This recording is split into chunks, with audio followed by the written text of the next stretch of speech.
This is Walt Disney World Today. Give us 5 minutes and we'll give you the world. It's Wednesday, March 21st, 2007, and this is episode 233 of Walt Disney World Today. I'm Matt Hodgeberg from MGMstudios.org. On the show today, we have Mike Scopa of MousePlanet.com. Welcome, Mike. Yes, folks, we have high class on this show, and now here's a special treat out of Tampa, a little bit of ever-loving cuddles and fluff, our own Trixie. Muppet Country Bears. Who's being introduced next? Nice. My. Also on the show is Mike Newell of Mouse World Radio. Welcome, Mike. Hi, man. How are you? Outstanding. And we have Len Testa, co-author of the unofficial guide to Walt Disney World. Hey, Len, we haven't mentioned on the show, but the second edition of the 2007 unofficial guide is out in stores, isn't it? It is, Matt, but you know how I hate to push the book on a podcast. Oh, you hate it. You always yell at me. Matt, please, no more plugs of the book. Bob is just yelling at me all the time. It's Wednesday. We're answering your listener question show, and our first one comes from Jeff, who writes, my vacation is coming up in March, and I have a few questions. Please answer soon if you can. Please, please, please. Oh, we're answering. You mean March 2008? By the way, I love the show and the unofficial guide. Of course, 2008. He would never send in a question this early. Anyway, to the question. As I said, we'll be at Walt Disney World for a week with the intent of returning for a few days within the year before taking a Disney cruise. The first 5 nights of our resort stay will be taken care of by our friends at Disney Vacation Club points. They will then be leaving, and my wife and I will be moving to Scopa Towers for the last 2 nights. We'll probably stay there before the cruise as well. Are there any annual pass benefits for the Disney cruises? Answer, I believe, is no. Right? I've never heard of any annual pass discount on the cruise. I don't know. It's time for a quick Google. As far as I know, the answer is no. Jeff also writes, I think it's safe to say that buying annual passes instead of a 10-day park hop with no expiration is worth it due to the discounts on food and resort stays, correct? Yes. My real question comes in is whether or not to buy into the Disney dining experience as well. We'll be having several nice dinners, Jico, Bistro de Paris, Coral Reef, Cape May, etc., that it seems to me I'd save money in the long run. Just curious for your thoughts. So we actually mentioned this in a previous show, but I think what's they cost? $60, $75, something like that? I think it's about $65 now. It's around $65, right. $70 right now, I think. And you get 20% off, right? Yep. 20% off. So if you go into Jico right then and there, you're going to. Yeah. So you have to spend $325 total to get your 20% back. But it sounds like if you've got that many nice dinners, I mean $325. Yeah. You're going to hit that pretty easily. So yes, I would definitely look at the Disney dining experience. It was interesting. I came back from a stay at Port Orleans, and I got one of the Disney survey cards in the mail. Yep. And I actually asked a number of questions both around the dining plan and the Disney dining experience card. In it, so they're aware of the value of that as compared of the dining experience plan as an alternate to the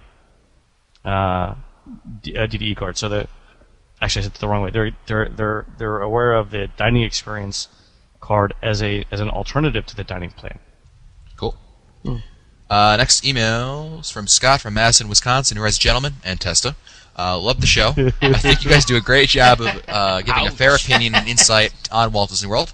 My question is, what places offsite would you recommend eating at while at Disney World? We'll be down there in June 2007 for 8 days, and we'll be having a rental car. Even though we will be staying on-site at Wilderness Lodge, we'd like to try and save a few bucks and eat off-site a few nights while we are there. What places would you recommend for a family of 4 that are close to the grounds of Disney World? Thanks, keep up the great work." Len, as I was reading this question, I was thinking of that Italian place we had when Giordano's. when I were down. Yeah. Yeah, a really good deep dish Chicago-style cheese pizza, which is fabulous. I had chicken parmesan. What did you have? I had I call it Big Ziti. They had some weird Italian name for it. Yeah, it's Big Ziti. Yeah, exactly. To the rest of the world, it's but Big Ziti. That was it was good. That was relatively inexpensive. I mean, it was in the neighborhood of like $10 to $12 per person. And that is where you didn't pay for it. Yes, it was really cheap for you because you didn't pay for it. It's on 192 over by it's on Formosa Gardens Boulevard. Yeah, exactly. It's actually there are 2 locations, but that's the one. It's no more than 15 minutes from Walt Disney World. The staff was friendly. They were very helpful. Yeah, I think Giordano's. It'll definitely make the unofficial guide. And the reason for 2008, the reason how we heard about it is so many readers wrote in and said, "Hey, have you tried Giordano's?" That we figured we might as well do it. And the other thing the other restaurant that readers have been really talking up that we tried as well this last time was a a place called Sweet Tomatoes, and it's an interesting concept. It's just salad and breads. There's no meat or fish or anything like that. That's all it is. But Bob said he went to evaluate it a couple weeks ago. He said the line was out the door and down the sidewalk to get in because it was so popular. It's like apparently the biggest salad bar on the planet, and it's sort of like like when you go to Olive Garden, the best part of the meal is often the salad and the breadsticks. Right. Same idea, right there. An entire restaurant built on that concept. Interesting. Noel, besides, I know you and I have an affinity for Waffle House, but what's a place offsite that you enjoy? House. I honestly don't go off-site much to eat. We basically stay on and eat most of our. I would say 95% of the meals are on-site. Oh, there you go. Newell recommends Waffle House. Then Waffle House is my only. They have a nice Pizza Hut on 535. Pizza Hut. How about that? When it's 2 in the morning and you're coming in from Pleasure Island, there's really not much open. Yeah, Waffle House. Waffle House. Scopa, any recommendations? I like Bill Wong's restaurant. That's on International Drive. It's way down near the outlets. What I like about Bill Wong's is it's relatively inexpensive, and it's sort of like a buffet. But it is a buffet. But what it has a combination of all different cuisines in there. I mean, it's Oriental. There's prime rib in there. There's turkey. There's chicken, and then you've got all this Oriental stuff. It's really good. It's a really nice place to go if you happen to want to go to the outlets and do some shopping and you want to have a really inexpensive but really filling lunch. Bill Wong's. It's 5668 International Drive, right down near down where it used to be the Bell's Outlets, on the way to the Bell's Outlets, which is now something else, but I always forget what the new name is. Next email is from Clint Hudson, who writes, "Hey guys, I've been an avid follower of your show for some time now and been impressed with everything I've heard until your most recent show, the $50 cookie show. I would agree with you that the return on investment at Walt Disney World has been decreasing over the years, but the suggestion that you try and beat the system by staying in the park for a hard ticket event without paying is a little irresponsible. By staying in the park and participating in events that you did not pay for, you are not punishing the Disney company, you are in fact infringing on the space of those that did pay for the ticket. Even though you did not get any candy at Mickey's Not So Scary or a single cookie at the Christmas party, you'll be taking up space along the parade route, you'll be taking a spot for the fireworks, and you'll likely go through the attractions or rides.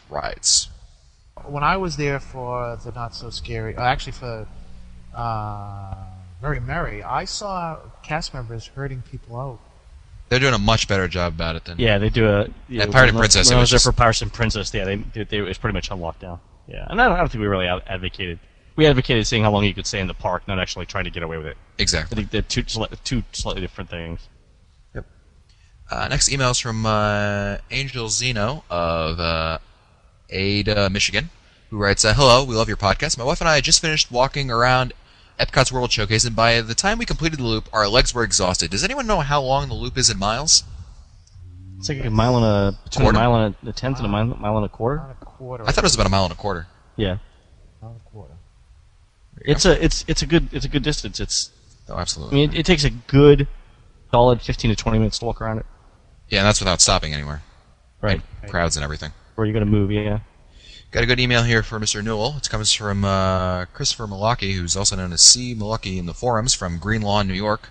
He writes, "Hi guys, I love your podcast. Do you know of any sites on the internet that I can download good MP3 quality sound of the spiels of the monorail routes with the current voice of the monorails?" You mean other than online? Just Google, my friend. Google. Actually do. And what is the name of the current voice of the Walt Disney World monorails? Hope you know a link. I can get some information about him. The current one now.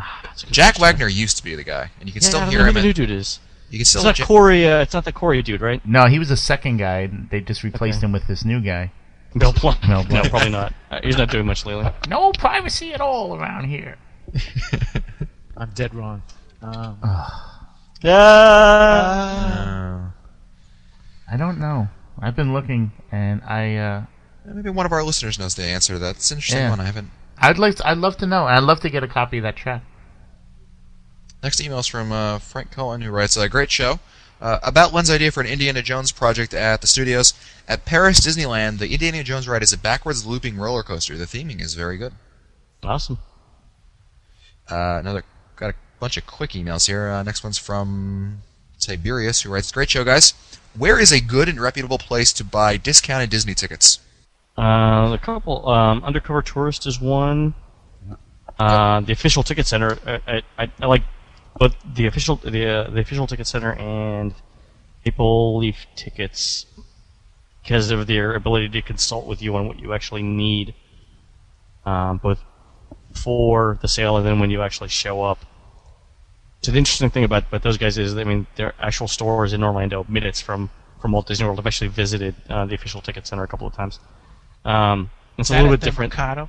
Is that at the Mercado? Yeah, it's over off. Yeah, it's off of was it Polynesian Isle Boulevard or it's right over there. Yep. And so you can walk into the store. It's a real store. I actually got a tour of the entire facility. It's a family-run organization over there. Good guys. The one thing about Undercover Tourist that I didn't know until just recently is, and I'm not saying this is bad, but it's you go to a UPS store and pick up your tickets. That's how they're shipped to you. So I don't think Undercover Tourist has an actual facility in Orlando. So if something needs to change, or you have issues, or something doesn't go exactly right, that could be a problem. But I'm not saying that there is problems. I'm just saying that sometimes it's good to be able to talk to someone when you're actually there. Anyway, just my personal preference. Yep. Next email comes from Jillian Hoffman, who writes, "Hi guys, love the show. I have a quick question for you. I'll be traveling to Walt Disney World in January of next year for the marathon. I saw and we got it earlier. we got it before February. Wow, awesome. Let's not dwell on this one. Yeah, sorry. Go ahead. I saw on touringplans.com that the marathon is going on for the last 2 days that I'm going to be there. Could you tell me which parks this will affect, and/or if I should be avoiding these parks?" So Mr. Scopa? I was going to say it will affect all the parks for the morning. Well, the full will, right? Well, the half will affect the Magic Kingdom. I guess we're out of the Magic Kingdom before it opens for the half, and for the full, it will affect if you're going to breakfast at the Polynesian or the Contemporary. You should be okay, but at the Polynesian, it's very, very hard to get to the Polynesian during the mornings of the half and the full. Yeah. The full marathon will. Wait, remember what they did last year though? I don't know if they did it in 07, but in 06 they had us run down the wrong side of the road, so you could actually get there because fewer people would be coming out. Yeah, but they've changed that. It's kind of it's just. I won't get into that. It's another show. For the full marathon, Epcot is impacted mid-morning to early afternoon. I happened to go to Epcot around noon, and I actually parked at the Beach Club, and I came in through the back, and there were people still running. So wow. my thing is that I guess going to the Magic Kingdom, first off, take Disney transportation that day. I think. Yeah, those people are going to know what's going on the best. Yeah, gotta take Disney transportation, and I wouldn't go to Epcot until the afternoon. I guess I'd go Animal Kingdom in the morning, and then probably go to Epcot in the afternoon for that. I just be aware that there's a lot of roads that are closed that morning. The buses are running in different routes. It's going to take much longer to get from one point to another point on that weekend than any other weekend. The best thing to do is to run that weekend. That way, all you have exactly. To worry about you don't have to worry about where to be. Have you signed up yet, Scopa? No, I'm not sure if I'm doing it yet. I'm still. Dude, come on! I'm doing it. I've already signed up. I'm doing it next year. I've already started training. I haven't stopped. I'm thinking about doing the full. I haven't stopped. He doesn't stop. He just keeps on running. Exactly. Come on, do it. It'll be fun. Run, Forrest, run. All right. Next email comes from who is this one from? Comes from Phil, who writes, "I know I'm a week late on this, but my favorite place for breakfast at Epcot is the Fountain View Espresso and Bakery. They don't necessarily have the biggest selection, but all the pastries I've tried there are fresh and delicious. Plus, it's usually pretty easy to get in and get out. Make sure to eat after the trip on Mission Space." Oh, good point. And eat early. Yeah. That place closes early. Yeah, I mean it's. Yeah, it's actually going down for a rehab here shortly. I think. It's okay. I don't think the coffee's that great, but we've had a whole show on coffee before. You know where it has really good coffee, Len? Tell me in where. Morocco, and in Morocco. in restaurant Marrakesh. Really good coffee. You know what? I will add that to my. I'm adding that for the 2008 unofficial guide. There you go. Check it Next email comes from, this will be a good email for one. It comes from Tony, who writes, Dear Walt Disney World Today team, I've always excited to see television shows and listen to podcasts, yours being my favorite, about Walt Disney World. Gives me something to look forward to since if I'm not at the resort, I'm planning my next trip. Lately I've been finding websites that have a lot of Walt Disney World videos on them, for example, carouselofmagic.com, and I can search for videos using the Google Video search engine.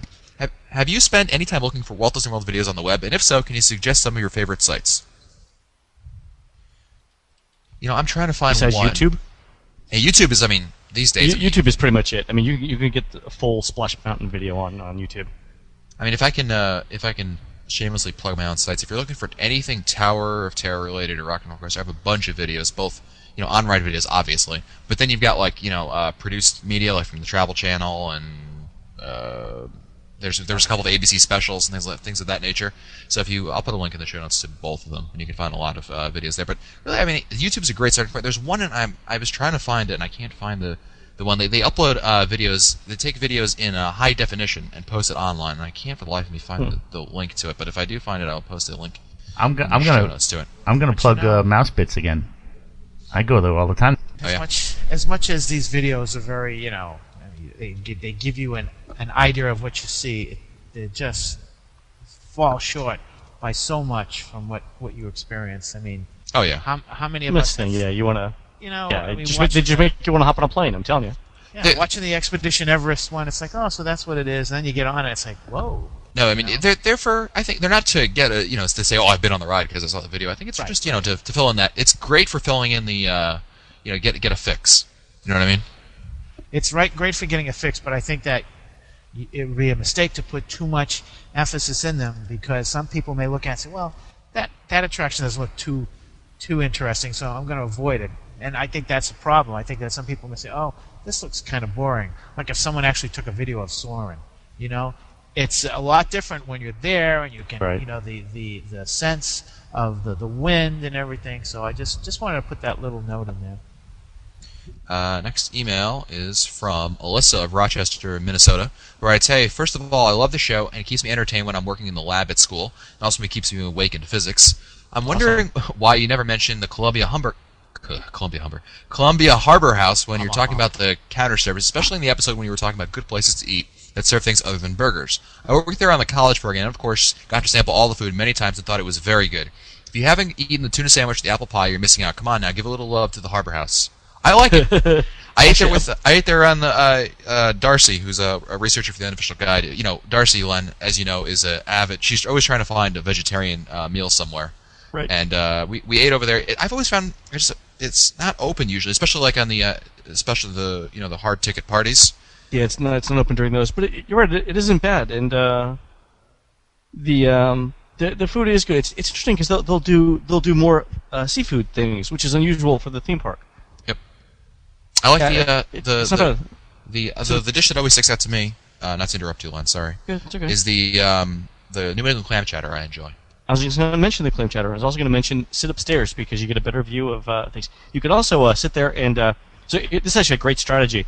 If you're at the try to go to the Haunted Mansion and the line is too long, like it's more than 20 or 25 minutes, go grab lunch at the or something to eat at Columbia Harbor House. Go up to the second floor, grab a table by the window, and watch for the wait time to go down. And as soon as it goes down, you can finish up, walk downstairs, and go on the ride. It's great eating over there upstairs.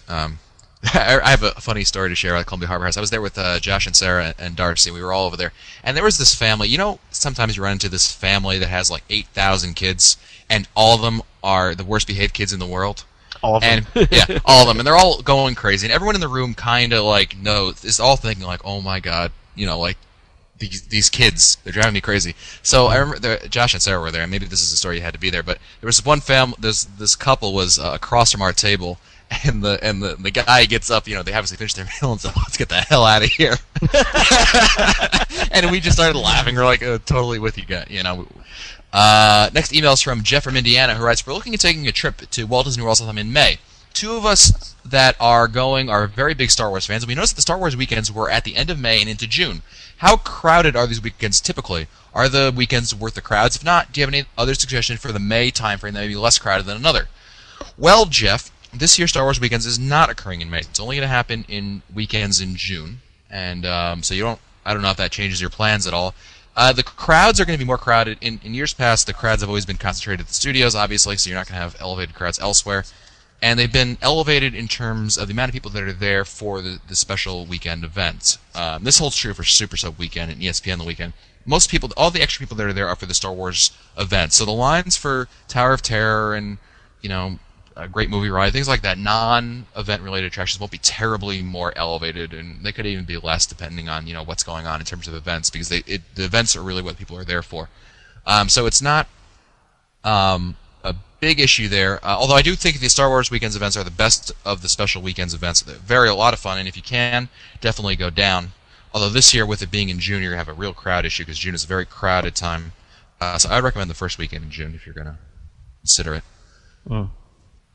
Next email comes from Roger in New York, who writes, the Disneyland 50th anniversary started me thinking I'd really like a book about the history of Disneyland and Walt Disney World since they opened. I've seen several books on the design of new attractions, but I'd love to see one that went year by year with maps and comments about what's new, what was removed, etc. It would be great to see pictures of the old attractions we remember from childhood. Do you guys know of any book like that? If not, somebody get writing. A book on the history of Disneyland. You mean like the like Disneyland, the Nickel Tour, that type of? Well, Disneyland, Walt Disney World, kind of like in 1972, this closed and this opened, and yeah, I mean the website, Mike Lee's website, Widen Your World, is probably the best resource for that. Yeah. I believe there is a book that is currently being written by a certain friend of ours, and that book should be out hopefully soon, and it focuses on Disneyland. I don't know when it's coming out, but I know that a friend of the show is writing a book on Disneyland as we speak. This isn't Jim Hill's book, is it? It's Jim's, yeah. Oh, geez, we should live so long, and I mean that with love. I mean, don't get me wrong, I love Jim, but the book's been in the works now for what? We'll have about 8 theme parks in Walt Disney World by I mean, if he needs help with the book, I'm more than happy to lock him in a hotel room and get it done. I think Kelly's tried that. Too. Kelly's tried it, exactly. Yeah. Kelly Moynihan, the publisher. Yeah, exactly. It's funny. Time for one quick email here. It's from Will Healy, who writes, I might be ignorant, but what's going on with the land that dealt with the 20,000 Leagues Under the Sea? I haven't been there since 2004, and the land has been closed since late that time when I was there about 10 years ago. Has anything changed since then? So they've added Pooh's Playful Spot. Yep, they filled it in with concrete, and yeah, it's a little playground area for the kiddies. It's actually not bad. I mean, kids love it. It's a good place to relax and rest. For adults, refreshments are nearby. I mean, there's the good thing is for parents. I mean, it's well guarded. There's only one entrance and exit, and it's easy to keep an eye on your kids. There you go. Well, that's it for us today. If you want to find older episodes, read our show notes, or send us your comments, visit the Walt Disney World Today website at www.today.com. You can also email us at questions@www.today.com. For Line Testa, Mike Scopa, and Mike Newell, I'm Matt Hodgeberg. We'll see you on the next show.